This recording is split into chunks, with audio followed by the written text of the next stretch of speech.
Mr. Oft It All, it's Jordan, and obviously I go to San Marcos High School and I'm 16 years old. So, to get into it right away, civilization is the stage of human social and cultural development and organization that is considered to be the most advanced.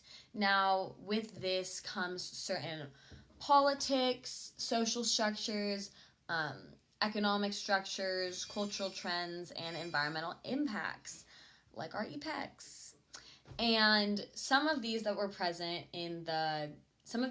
that were present in the classical, pre-classical, and now modern era are monumental architecture, population increase, epidemic diseases, economic specialization, stratified social hierarchies, and patriarchy, just to name a few. Personally, a place in which I am given power and a trend that gives this to me is democracy, or more correctly, our current republic, which are very similar, because as a middle class citizen, I have a say in the government. And one theme of civilized society that keeps power from me is stratified social hierarchies, because the higher quality of because the highest quality of higher education is extremely expensive. So the upper class receive it and ultimately end up with more influence on society. And lastly, I would like to utilize my leadership in the higher education system, making the highest levels of higher education available for everyone, and not relying, or actually switching it so that these super expensive universities, we don't rely on them as heavily for our social influence. To start, what gives me power again is democracy, or our republic, to be more accurate. This is actually an exception to the general historical trends of pure bureaucracies that were almost dictator-like in a sense, with a ultimate ruler and then officials that we see, for example, in ancient China. And this exception of democracy, though, is present in places such as Greece, and now we see it today in our society in America. How this gives me power is because, as a middle-class citizen, I am represented in our government because I am given a vote, for example. Next year in 2020, I'll be 18 by the time the presidential election comes around, and regardless of my economic standing, or my social class, I am able to vote because I'm a citizen and because I was born in America. Now, because this system is based on strictly birth and not wealth, it benefits me as a middle class citizen. Whereas ancient bureaucracies would only give political power to the most elite and the most wealthy. Now, my disadvantage is the stratified social hierarchy that is present today in our modern society. There are no strict social classes that are created per se, like the caste system in China. It's not like you're defined by a caste and it's like you can't, and there's no social mobility, but it is still hard to have social mobility because there's this unbreakable cycle. This cycle is obviously a wealthy family who has a son or a daughter who then goes through school, is given all of these great resources, though public education is free, goes to a super expensive college, then is super successful and has lots of social influence because of this very high level of higher education.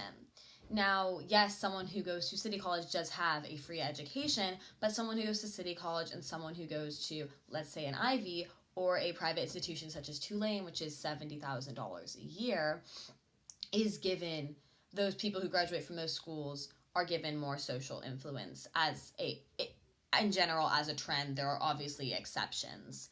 Now, since I am a middle-class citizen, going to schools such as these does provide a burden, and because there's a stratified social hierarchy, these trends are rarely broken, and it makes it harder for people who are middle class to go to these super elite schools.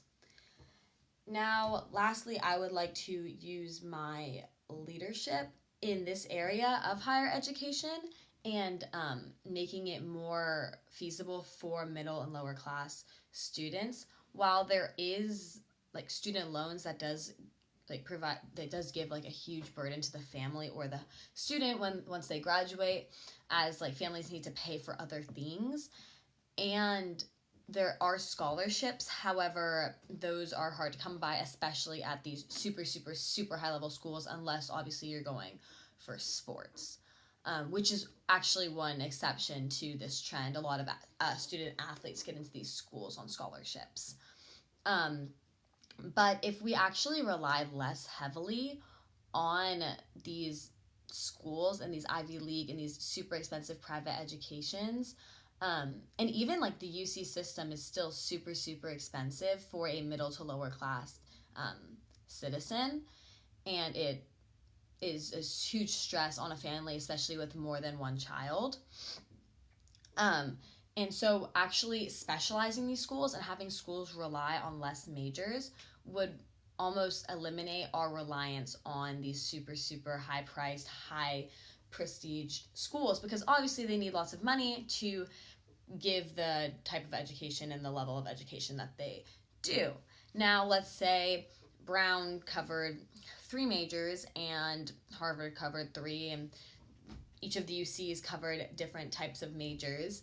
Then this specialization would almost like eliminate just like, oh, I went to Stanford, that's better than obviously this UC, because this UC offers this program that maybe Stanford doesn't. So actually going to a lower price school that is specializes in something else would be better and break this kind of trend, because it would just make you better in the field that you were looking to get a job in. Sorry, I talk very fast. So to wrap it up, in summary, again, democracy and the exception of it that's present in our modern society gives me power.